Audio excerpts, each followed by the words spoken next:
has heading in it, has a heading on it. You will see that when you get to verse 3 or 4 or somewhere around there, they will have where it says flee fornication.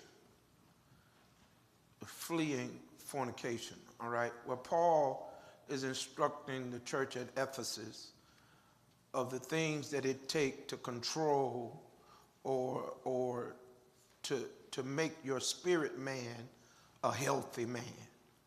And he says that one of the things we have to do as Christians is flee fornication, all right?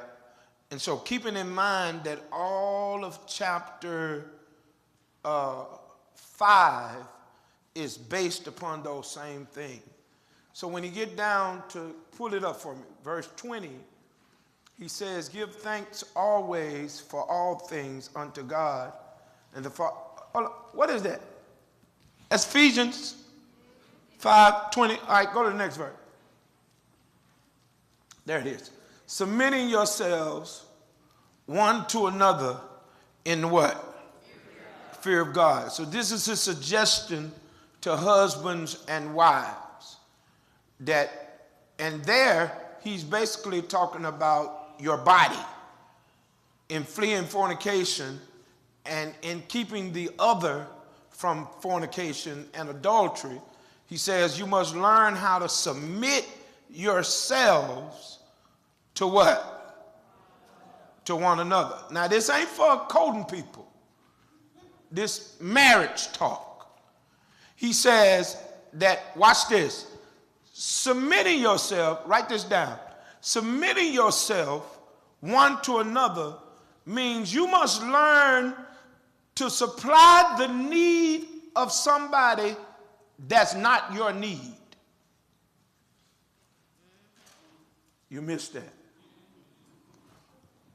Submitting myself to somebody means I'm responsible for supplying the need of someone else that ain't my need.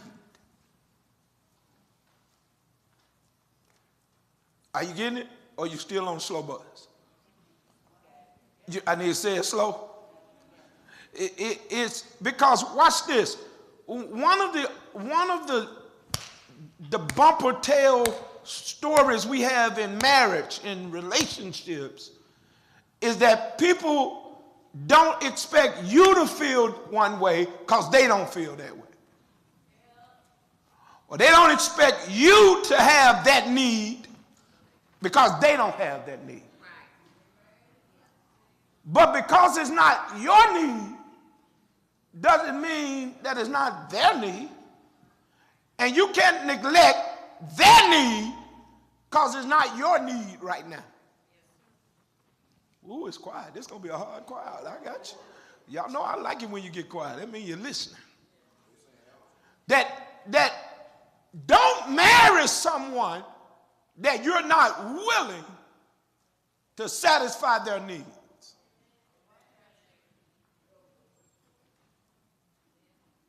That's part of what you have to learn in the data collecting moments.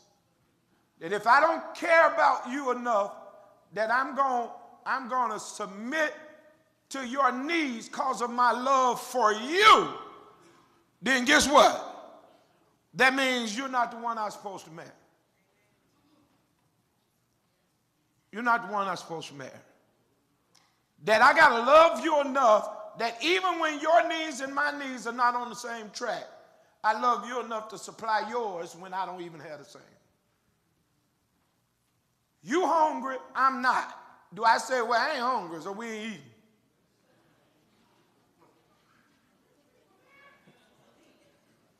eating?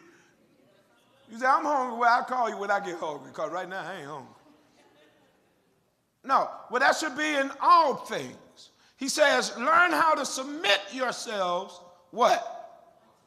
One to another. All right, go to the next verse. Let's get to the doozy.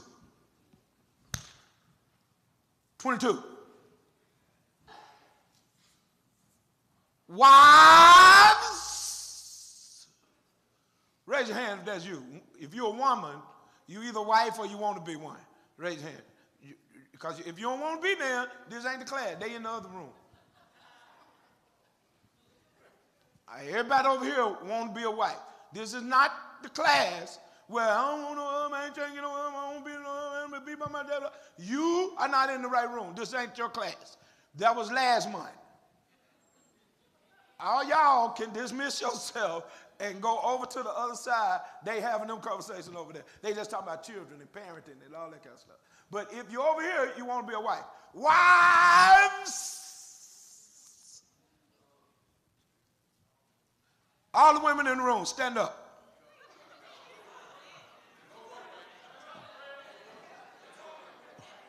Y'all in here too. Y'all deep.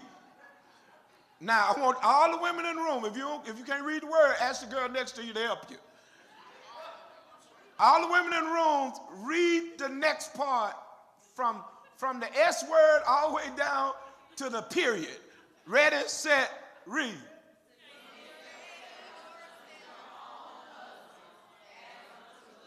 Good job. Give yourselves a hand. So I at least know you said that word one time in your life.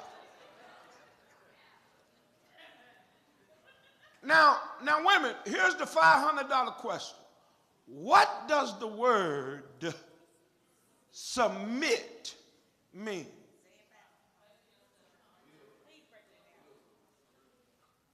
What it mean? Omit other people in the substitution of communicating yourself until one other, unless it's in what? Plurality clause? Okay, all right. Anyone else?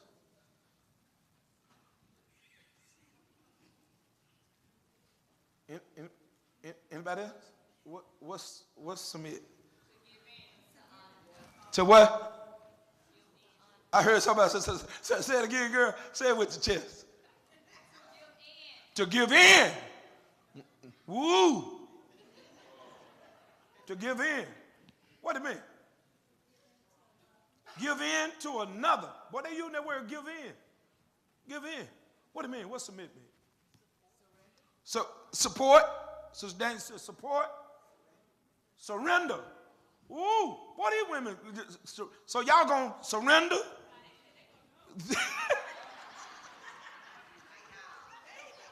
Y'all gonna surrender? Y'all gonna give it, baby? You need to surrender. You need to give in. What the other one? Allow him to lead. Allow him to lead. Amen. Men, they're going to let you lead. All right. Let me give you what it means. In the Greek, the word submit means what you don't want to hear. It means obey. To be in obedience, to be subordinate to. I can take you back there and show it to you in the Greek if you want me to. All right. But watch this. It's not obey as a dog. It's not the obey that says sit and you sit. It's not the obey that says move, go over, lay down. We're doing this tonight, right now. No. It's submit, obey. It means to willfully place yourself under the authority of your husband. Go pull the verse back up. It don't say every man. It says, wives, place yourself under the authority of your, say that word, your own husband. Don't let nobody take you to the weaker vessel. Man, that ain't what they're talking about. It's the ability that you love him so much that I could take care of myself. do this. I can, but I ain't. Why? I'm willfully placing myself under your authority. I know how to do that. I know the answer. I know. Yeah, I already know you ain't doing it right. However, I'm placing myself under your authority. And if he drives the car in the ditch,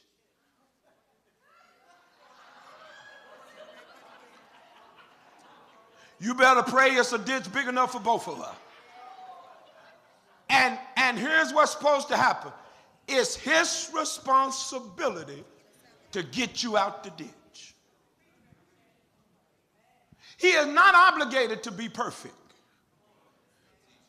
He is not expected to be perfect. God never told him he was going to be perfect. So if God never told him he's going to be perfect, why you think he's going to be perfect? I want you to look at everybody around you. Look at him, look at him, look at him. Don't look at him cross-eyed, look at him. Everybody you see got a problem.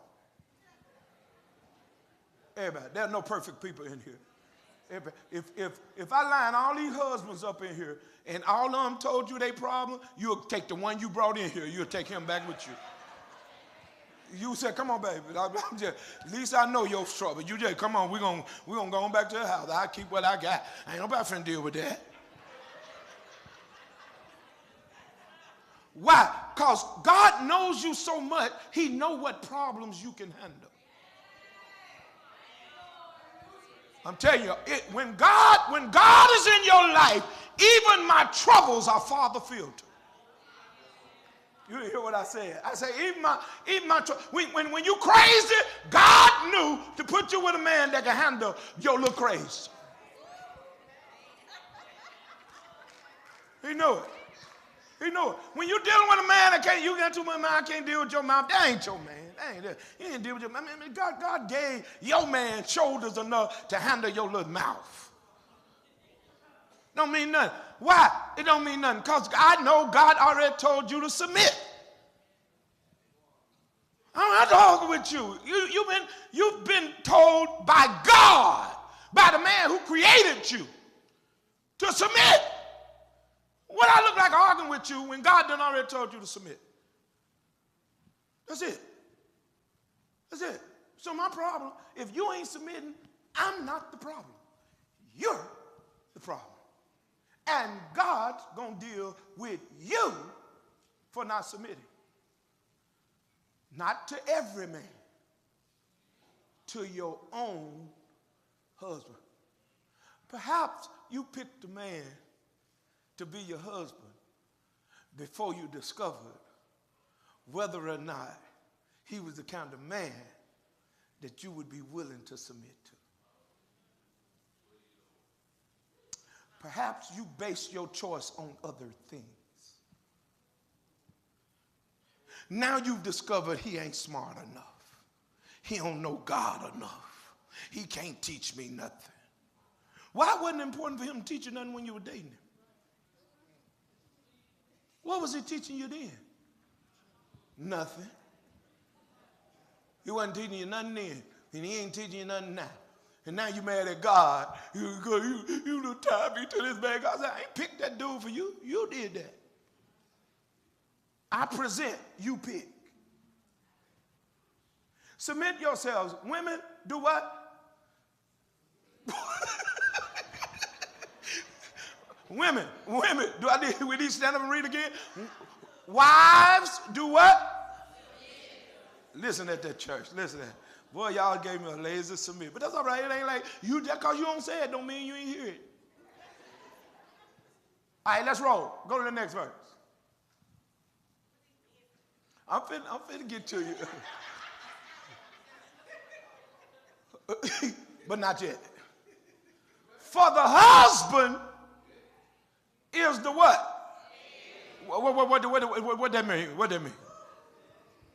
What the head mean?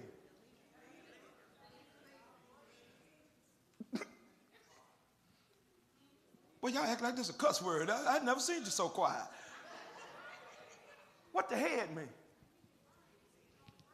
The leader. That's what you say, right? What can the body do without the head? Nothing. Nothing. The man, when God made the institution called human, he started it with a man. It's God now. When God made the family, he started the family. Now he's God now. He could have started with a woman because he's God, right? But he didn't. He started with what? A man. So the man is the foundation for the family. Huh? Okay, I'm gonna hit you where you want to hit me. Don't worry about it. Here's what I heard women. Here's what I heard some women say. They didn't say it to me. I wish it would have, but they didn't say it to me. Here's what they said. Well, you want to talk about these kind of men we got nowadays?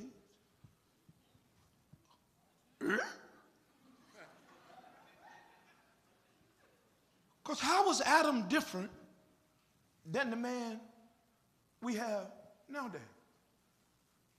What was different? Let me tell you. The boy started out good. He started out good. The boy had it going on. Work. He didn't have to work. He's just in the Garden of Eden, which if you've been to Pastor Shack class, you know Garden of Eden means in the presence of God. So he's in the presence of God. He has everything he needed. He has it going on. God puts him to sleep, makes a woman. Got it? Takes his rib, makes a woman. But he does so while he's asleep so that he'll know he ain't had nothing to do with it. He can't say, I made you. No, you didn't. She's made by God just like he's made by God. He just used different material. All right? Makes the woman. But the man is the foundation. Now, raise your hand if you live in a house. When the last time you seen your foundation?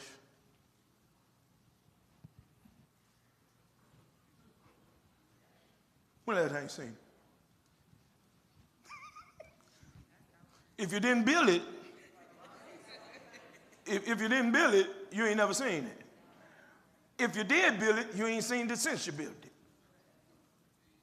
Right? Because the foundation is unseen. The man, the husband, was not meant to have to beat his chest and be the loudest in the house. He's the foundation. His power is not in his voice of anger. It's not in how much he speaks. It's not in how loud he speaks. He's the foundation. He's unseen, but he's strong enough to hold up the whole house. The whole house is built on top of this one foundation. It's unseen, but it carries all the weight. That's what head means. Head does not speak of benefit as much as it speaks of responsibility. It got quiet. Head sound good when it sounds like you're the one that gets to give all the orders. But it don't sound so good when you realize that as the head, everything in the house falls on you. Everything that ain't right, everything, when God gets ready to talk to the family, he wants to talk to one person. That's the head. You don't believe me? I'm still in the Bible. Come walk with me. Eve goes out on a little Daisy Dukes on. I know them were fig leaves. She had a little bit of fig leaf. You know, she ain't got nothing on. She just walking around, just everything going. But they don't know that it is what it is in the ears of the earsness.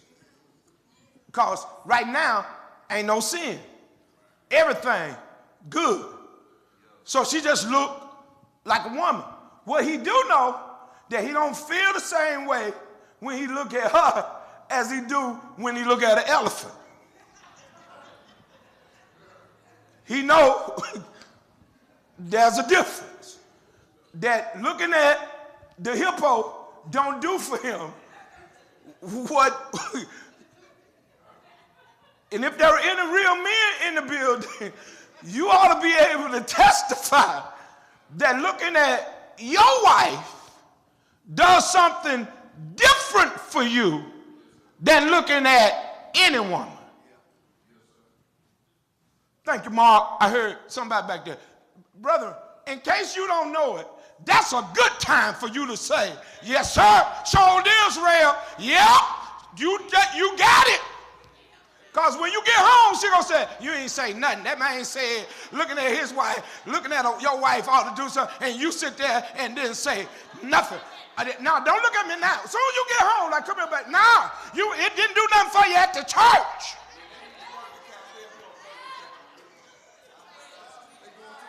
Just go and call Ebony and set up your appointment. I'll meet with you next week.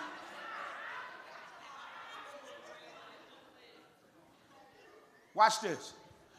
When God comes through the garden in the cool of the day, Genesis, right? The Bible said God's called. Now, Eve has had a conversation with a serpent. The serpent has talked her into eating the fruit. She has eaten the fruit. Read it when you get home. But when she eats, nothing happens. Garden is still smooth. Adam is still walking in the cool of the day. Everything they need is still there. Now, she has eaten of the forbidden tree. The tree where God said, if you eat of it, you shall surely die. She ate, and then nothing happened. You ever wonder why? The reason why is because the covenant wasn't made with the woman. That when God comes in the cool of the night, read your Bible when you get home, he never says, Eve, where you at? He says, Adam. If you look at it in the Hebrew, in the tense that is written there, it's as if God is sounding down into a big hole. So it has an echo. Adam, Adam, Adam, Adam. Adam, Adam, Adam, Adam. Where art thou? Where art thou? He never says, Eve, Adam and Eve. Adam, Eve, where are you? No, he says, Adam, because he's looking for, watch this, not a man, but the covenant man. Preach there, Shaq. I'm trying. They won't listen to me. In my mind, Charlie Jr., in my mind, God is still looking for the covenant man. He can find men, but he's still looking for the men that's willing to hold out his covenant. A man that wants to be what he made him to be. That's the man he goes to look for. And he's not watch this, he's God. He's an all-knowing God. He's not asking Adam, where art thou? Because God wants to know where he is. He already knows where he is. He's asking Adam, where art thou? To make sure Adam knows where he is.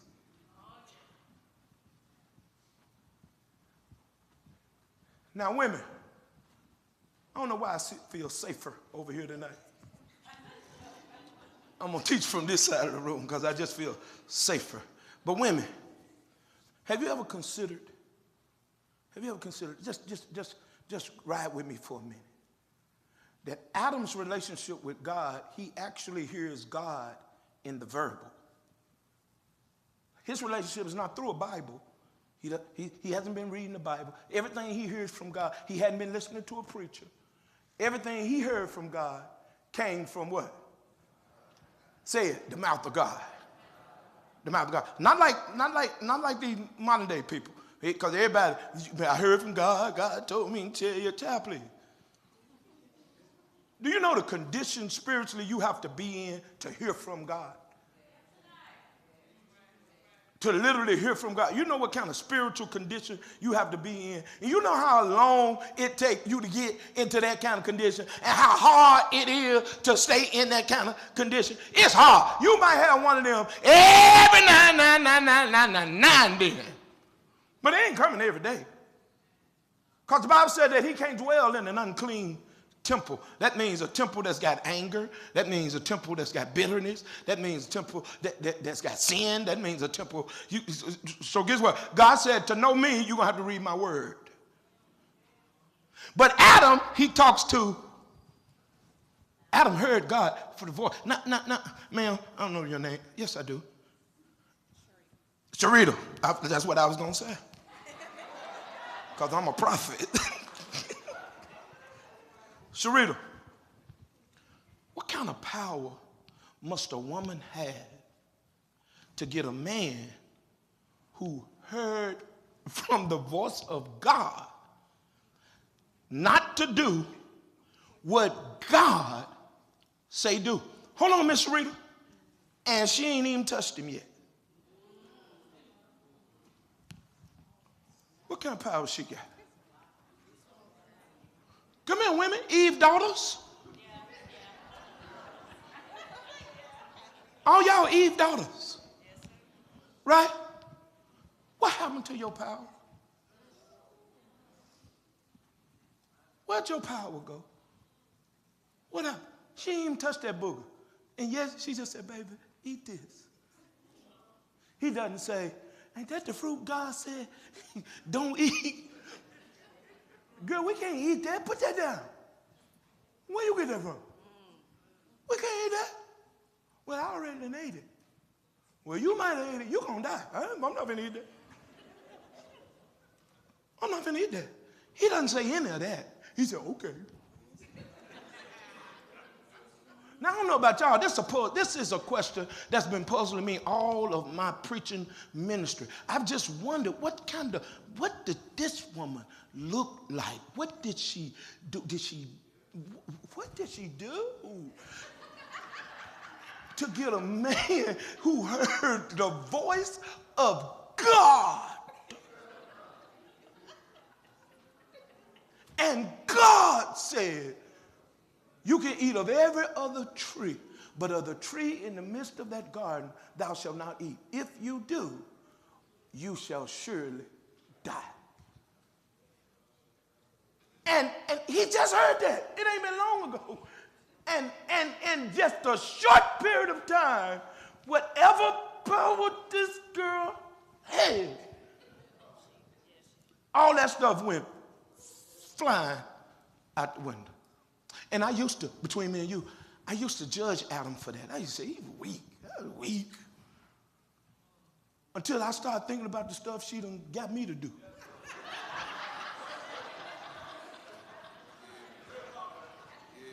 Raise your hand if I ain't the only one. Raise your hand. I'm talking about where you say, I ain't never doing. I'm telling you this now. I don't even you. Don't even ask me. I'm not. I ain't doing it. When I first started dating Gloria, I used to tell her, I ain't never one of them weak jokers you been messing with. You got a real one. And I found myself doing the same stuff. Because here's what I discovered, worlds, that I ain't weak, I'm just weak to her. There's nobody else that can melt me like she melts me. No, she just do something for me. So then I stopped judging Adam. Yeah, every time I look at her, I'm like, I get it, Adam. I get it. He says, Adam, where art thou? Adam said, we over here. We naked. He said, who told you you're naked? Because now, when sin steps in, I start seeing things differently. Watch this. A marriage that gets out of his covenant will start to see things differently. Y'all better listen to me. When your marriage moves out of his covenant, Stuff that didn't bother you before, all of a sudden it becomes massive. Little bitty old stuff. You start fighting about stuff you ain't never fought before. It ain't never mattered before. Now, he been snoring for 20 years. Now, all of a sudden, his snoring is the worst thing on earth. I don't know how I ever supposed to get no sleep. You've been sleeping for 20 years and ain't bothered. Now, all of a sudden, you know, you ain't just, I mean, you got to lay up here every night because just little stuff just bothering you. But she been wearing rollers to bed, I don't know how long. You ain't never bothered. Now, all of a sudden, you come to bed with these rollers on. You been still doing the do with the rollers in her head all this time. Now, why all of a sudden the rollers don't matter? Knock the rollers out and go to work.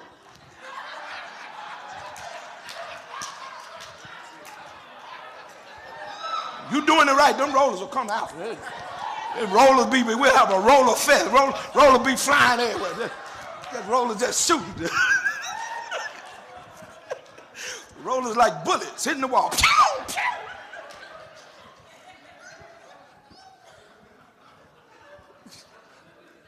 Everybody laugh but my children on the front row. They're like, this is not funny. Thank you, baby. Don't laugh. He tried to hold it in. When your marriage is out of covenant, Satan got a playground. So what's out of covenant? Out of covenant is if you do anything outside the presence of your spouse that you would not do in the presence of your spouse, you out of covenant.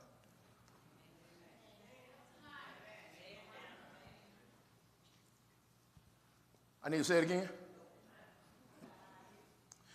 Anything that you do outside the presence of your spouse that you would not do in the presence of your spouse is a covenant violation.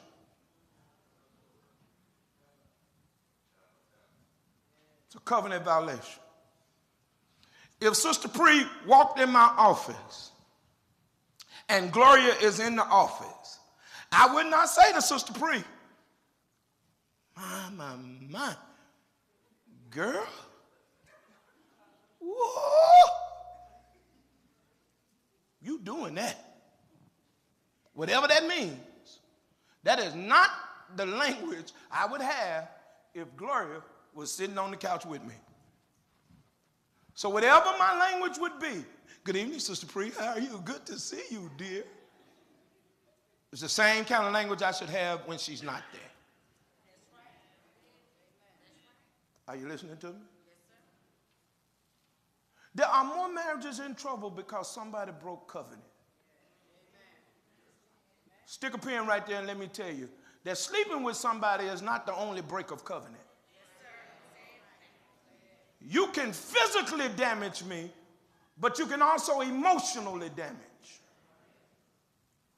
You can mentally damage your spouse. And more marriages suffer from mental abuse and emotional abuse than any other kind of abuse. Watch this, what I said from the very beginning. An emotional need that needs to be met, and because it's not your need, you didn't meet it.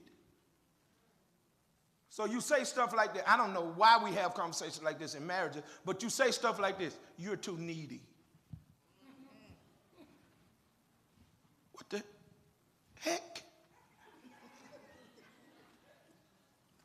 He or she can be as needy as they want to be, and if you're married to them, it's your job to supply every one of them. I feel safe. I'm by the police. You cannot, who do I need? Raise your hand if I need to come by you and say it aloud. You cannot be upset with your spouse's freak level.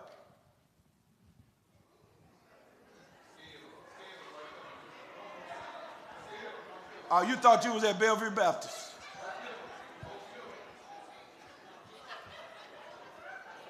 Because I'm older or she's older, she's not dead. He's not dead. Every last one of y'all that looking up the side of my head right now, you got a freak level too. With your sanctimonious self. Wear your long skirt, but it come up too. Preach, Reverend Shaq. I'm sorry. I know, you're not using your dad to talking like this. I know. Yeah. That's why I don't understand. People don't want to talk about sex, but all of you got babies. All of you having sex. In marriage, out of marriage, with marriage, 2 married, 4 married, 7 married, 3 people, 7 folk, 8 folk. No. Everybody just doing it. It's a free-for-all around here. But church, don't nobody want to talk about sex. So marriages suffer because we can't have sex talk. That you don't sit down and have a talk. You don't sit down and say. And so marriages suffer usually in sex because one person happy all the time.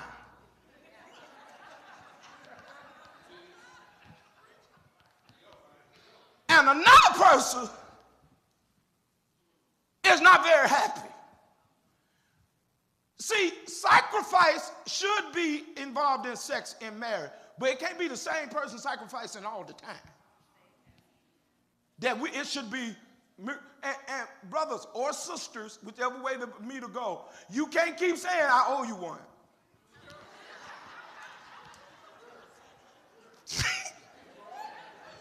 My bad. I owe you. But my bad.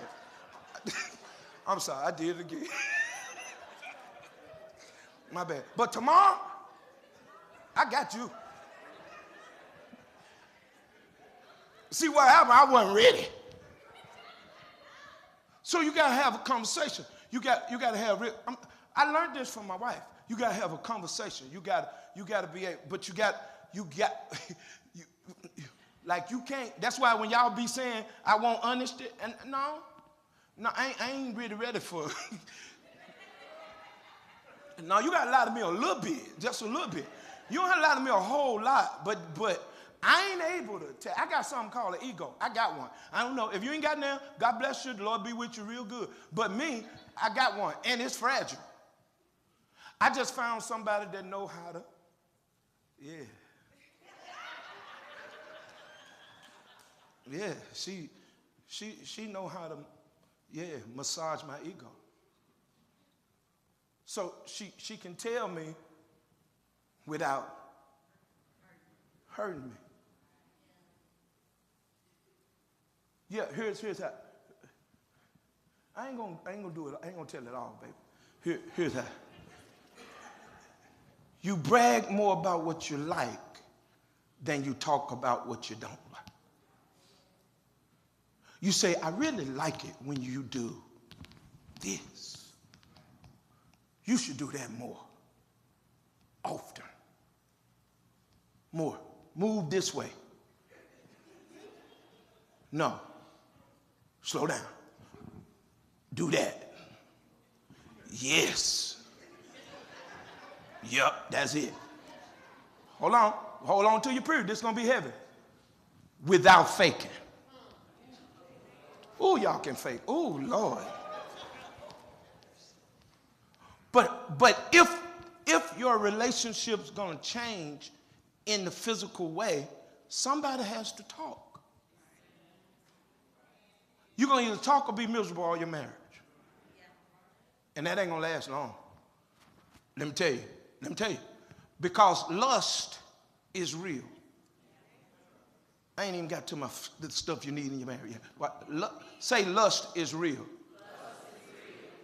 is real. Raise your hand if you know that, if you believe that. Lust is real. Close his eyes, turn off the TV, take Instagram, all that off his phone if you want to. It ain't gonna take. And women, stop lying like men the only one lust. You lust too. Your sanctified self. The problem is we want you to lust after your husband. Can I tell one thing? I ain't gonna tell it all. Today my wife came in the study, and I complimented her. I ain't gonna tell you what I said, but I complimented her, right? And words. She said, "Boy, hold what you got. I got you all weekend."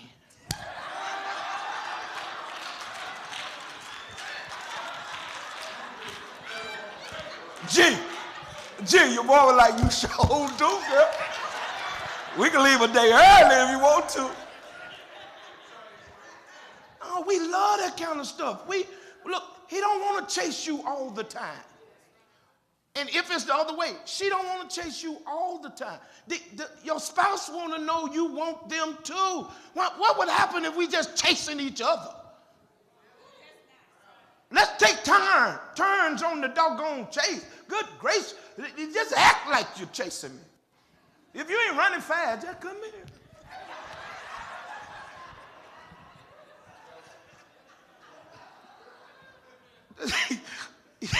Just try it. Do something. But watch. Raise your hand if you want to be pursued by your spouse. Raise your hand if you want to be pursued. Raise your hand. Raise it high. Because he or she, if they're at home, I want them to see your hand. Raise it. Yeah, we want to be pursued. Gloria want to be pursued. Pastor Jack wants to be pursued. Anitra wants to be pursued. Mark wants to be pursued. We want to be pursued. And we would rather be pursued by our spouse. Amen? All right. Let me give you this, because I'm way up. Children got to rehearse. All right. Let me give you this. Tina here. Tina here. Hey, listen. Listen, one of my members, one of the disciples of our church, I don't like reading all y'all stuff because sometimes y'all act like y'all ain't got no pastor. And so when I see something positive and constructive, I love it. Tina has something today she posted about 20 things that you should have in marriage that would really help. And I thought I kind of went back and shakarized it and alliterated it. It's about 20 things. I can't give you all 20, but I'm gonna give you a quick, in the next 5 minutes, I'm gonna give you a quick 2 or 3. All right. First thing I want you to write is, in a marriage, you need to have somebody that you're in conjunction with. Let the church say conjunction. It means, this is what Tina said. I wish she was here tonight. When she comes Sunday, I'm going to make her stand so y'all can see what she wrote. All right. Tam, don't y'all tell them I'm going to make her stand up. All right. In conjunction, one of the things, you need to make sure that our vision is heading in the same direction. It's hard to be in a marriage and with somebody and y'all going in separate directions. All right, lean in with your gear here because you need to hear this. Anytime you hear people say, when you say, what happened to y'all? And they say, we grew apart.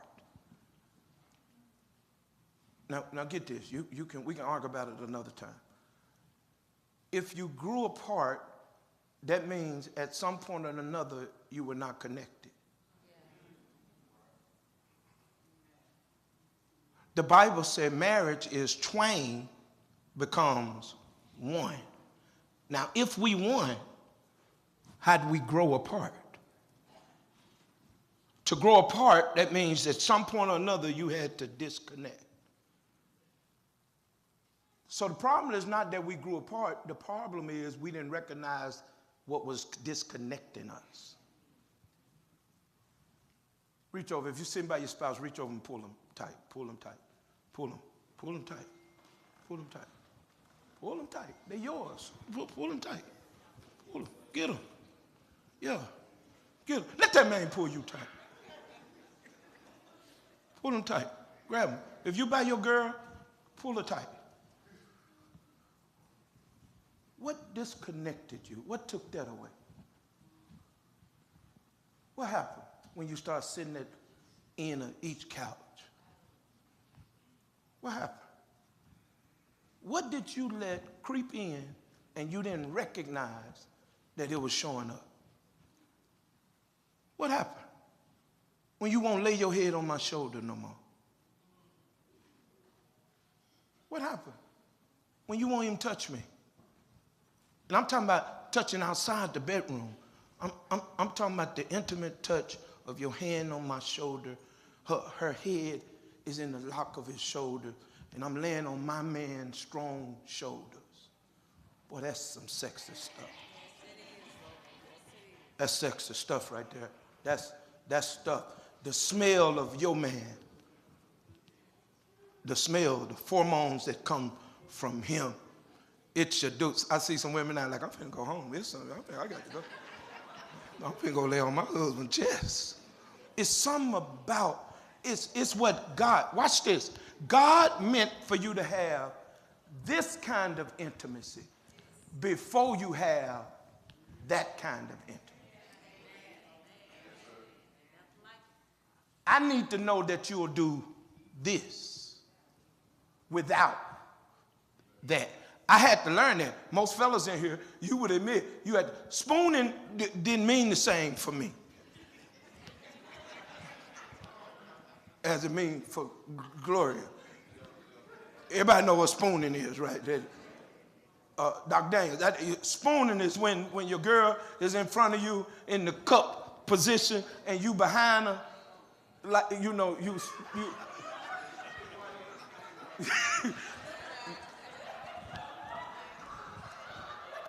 you know what I'm talking about, G? She resting, but she like got her knees folded and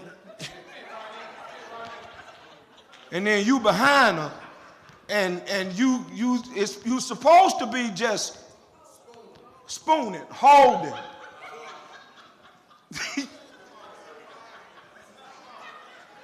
Cuddling. Right? And then, you know, she was like, Daryl, we're just cuddling. And I'm like, babe, how long we gonna just, is there a time limit to this cuddling thing? Because I'm only human. And you's fine. And then she was like, just hold me tonight. I'm like, oh, Lord, help me to hold her tonight. But watch this. It takes mental play. You got to mature into being mental. Most women, their body is connected mentally. If you get this, the rest of it is easy money. But you got to get this. You got to learn how to make love up here first.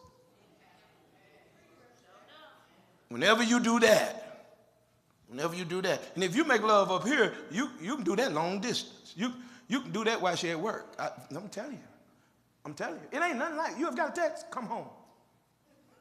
You get them trick ones too, Mark. Come home. And then I break my neck getting home. And she's like, you ain't empty that garbage before you left the house. I'm like,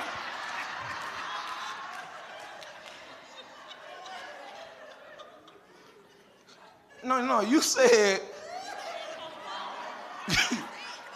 come home. And she's like, yes, no, baby, you said come home. You're like, boy, if you don't get in there and get that garbage. What I'm trying to tell you is that you need to be in conjunction. You need to make sure that we grow so that if we're together, if we're in conjunction. Watch this, conjunction and vision. Do you even know your spouse's vision? And do you value them enough to listen to their vision? And then vice versa. If they listen to your vision, you need to also listen to their vision. And watch this. Be careful that the only vision we're going to push is yours.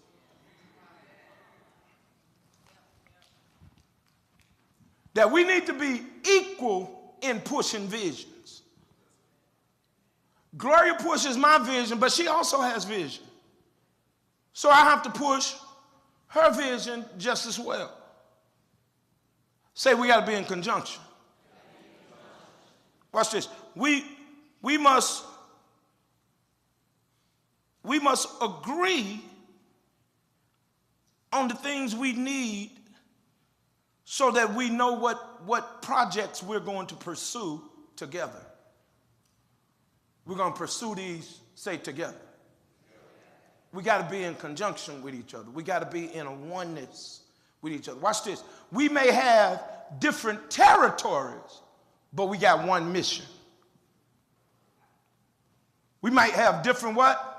Territories. In other words, Gloria is an expert in this area of the vision, and I'm good at this area of the vision. So we're working on the same vision, but we're working in different territory. But it works because we're pursuing in the same direction. We're not pulling against each other, we're working with each other. Say conjunction. Number 2,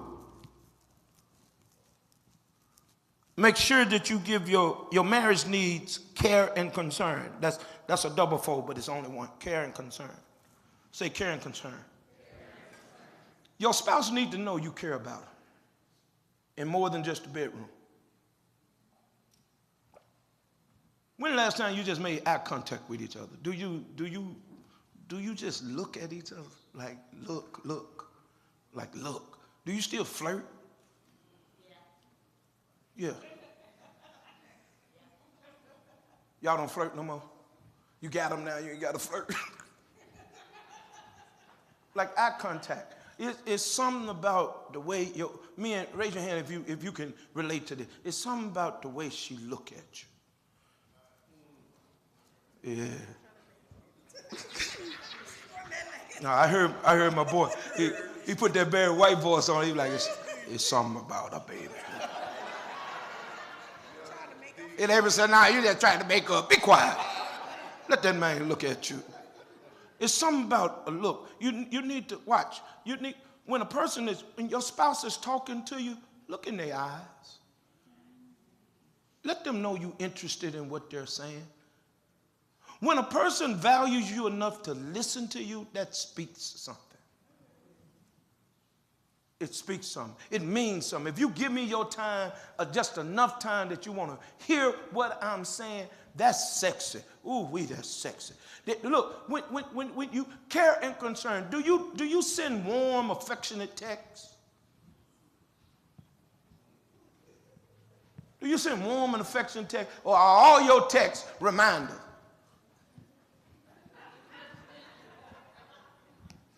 You know you ain't make up the bed before you left, and you left your shoes on the side of the doggone bed. I ain't gonna keep telling you, get these shoes. When you come home, they're gonna be right there where you left them at too. Is that your text? Do you have anything sweet to say? Look at your spouse and ask them, when the last time you text me something sweet? Text me something sweet. Gloria, when the last time you text me something sweet? I can tell you when. Today. When I opened my lunchbox. Note. Heart with an arrow going through it. And it said, what it say? 2 hearts beating as one. Yeah, that's what I was finna say. It's an arrow it's a heart with an arrow going through it, and underneath it said 2 hearts beating as one. And then it had Daryl and Gloria.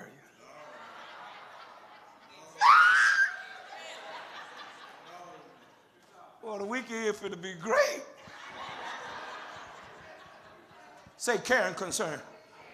Don't you want to be married to somebody that care about you? That's concerned about you. Don't you? Just little stuff. If she driving at night, and women, if he call you, where you at? You all right? Y'all, you checking up on me, ain't it?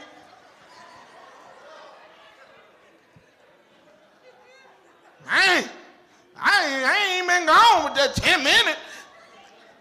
Girl, you live in Memphis.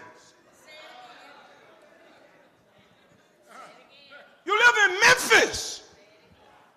You should be alarmed. If you've been gone 2 hours, you heard nothing from her, you should be alarmed.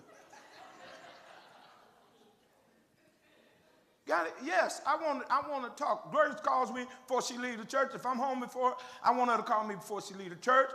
And halfway there, I'm probably calling and saying, where you at? You good? Yeah, we laugh all the time because when we call, we both always in the same place, Lamar or Getwell. It's one of the two.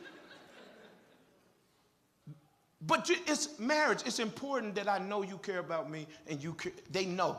He needs to know you care about him. She needs to know you care about her. And they need to know before, outside the bedroom. They need to know. The little texts, little things that shows love and attention. Raise your hand if you like attention. Women, I want you to know there's some men hand up too. Yes, sir. You like attention too? Yeah, yeah. Shouting John. I'm going to give you the last one and I'm through. Here's a big one. Somebody say amen or ouch. Complain less.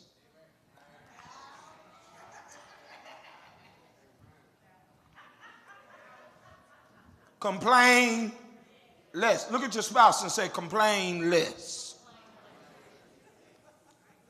Do you know you can always find something to complain about? Every day, you can find something to complain about. Always. That's Satan's intent, to keep posing in front of you things that are not quite right. You can find something to complain about all the time. All the bills paid, one was forgotten. You will act a fool. So you just ain't gonna pay the light bill. You ain't gonna pay the light bill. I don't say nothing when these folks walk in here, turn the light bill off. They walk around in the dark. Don't say nothing to me. I'm trying to tell you, got to remember, you really pay the light bill. That man done paid the rent, the phone bill, the car note, the insurance, everything else. He forgot one bill, and you just acting a plumb fool. What kind of man is this? They're gonna walk around, don't pay the light bill. Say complain less. Baby, somebody will trade spots with you. Somebody will trade spots with you in a heartbeat. Complain less. Say complain less. In this world, we need to be uplifted. Life beats us down enough.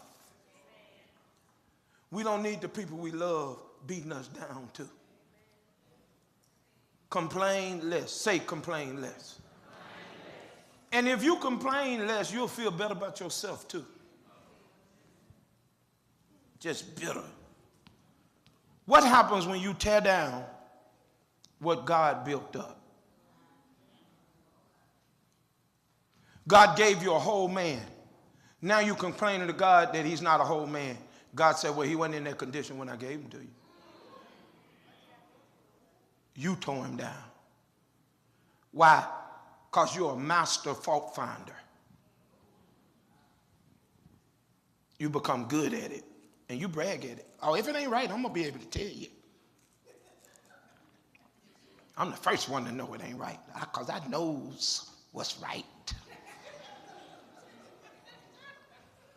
I'm through with y'all. I'll get to the next one at the next meeting, which is communicate. But it's going to be a different kind of communicate than y'all thinking. Because, listen, only Daryl Shack, there's nobody else going to say this. Only me. There's nobody else. And I'm completely all right with it. Communication is overrated in marriages. It's overrated. Here's why. Because the problem is really not we don't communicate. It's the acceptance that we communicate different. It's the fact that we don't, and again, it's expecting him or her to communicate like you. He wants you to shut up, you want him to speak up. Right? He wants you to shut up, you want him to speak up. And men and women are just wired differently. You say, how was your day? He said, it was straight. You said, see, you don't never talk. He did just talk. He said it was straight. Meaning it was good. But you want to hear, you ain't got nothing to tell me about your day? I just did. What made it good? That's what y'all had. What made it so straight? The fact that you went at work and worried me to death? Men by nature is a protector. So the things that was wrong in his day, he doesn't want to tell you all of that because he don't want to put his weight on you. But I just want to help him. He don't want no mama.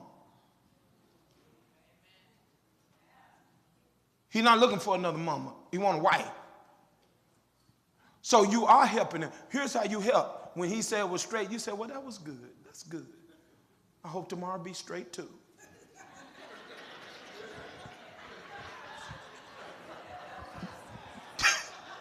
Watch him look over his shoulder. For real? That's all you gonna say? Got it? The same thing he owes you is when you go on, well, you know, it was all right. When I woke up, I was going to put on that red dress, but I looked at that. It didn't look right. So I decided I was going to put on the green one. But then I got the green one. I pulled them shoes out. You know, one of them shoes had a scuff on the heel. I decided I ain't going to even wear them kind of shoes. So then I said, I'm going to be on my feet all day. So I think I'm just going to wear tennis shoes. So I just went in there and looked some jeans. I pulled them jeans out. They wasn't even ironed. So I just went on there. But I found them black pants over in the corner. I pulled them black pants out. And that man, he's sitting there like, oh, Lord. She ain't got in the car yet. It's been 20 minutes, and she ain't even in the car yet. When she get in the car, it's going to be a whole nother 2 hours.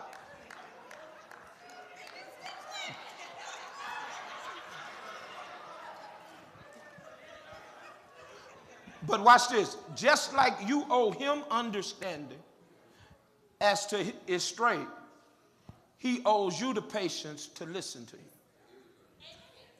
If she want to talk, God ordained one ear that's responsible for listening to her talk. That's you. That's why in your dating process, find somebody's voice you like to hear.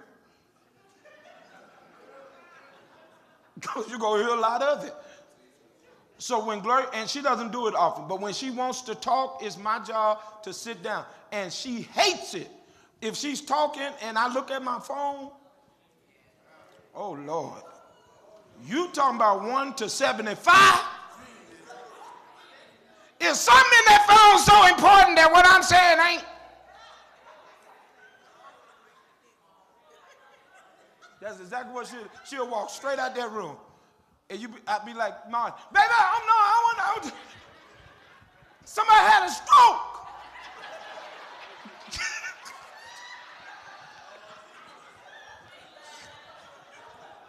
I got to go to the hospital, girl. This serious. You out here having a phone. These people need their.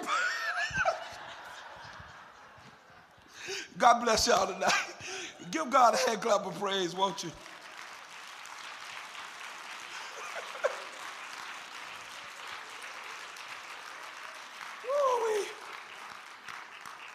All month, we're going to be giving attention to married couples and marriage and parenting and so forth and so on. We're going to play some games at the end, newlywed, and a few more games that we have planned. You get to win some prizes and so forth. We've even given out cruises and some more things during these games. I ain't saying we're going to give out no cruise this year, but we're going to give out some gifts and so forth and so on. And listen, marriage is important to us. It's important to God. Therefore, it has to be important to us as pastor and first lady of this church. Marriage is important to us. And you have a pastor and first lady you can talk to. Gloria is quiet by nature unless she get to know you. If she know you, she'll talk. Trust me. So if you figure you want a woman's opinion about something and you want to talk to your first lady, she has an open door. She has her own office. You can go over there and talk to her at any time. If you want to talk about the Bible and all of that, she's going to send you to me. But she can talk about the Bible. She can talk about the Bible. But if you need a woman's perspective on some things and so forth and so on, we get it. We get it. Gloria's available for you to talk to. Amen? Amen. Questions? Comments? Concerns? All right. I'm forgetting something? You came up there like you finna say something. Oh, let's pray real quick. Ooh, I forgot all about it. God, we thank you. We love you. We bless you.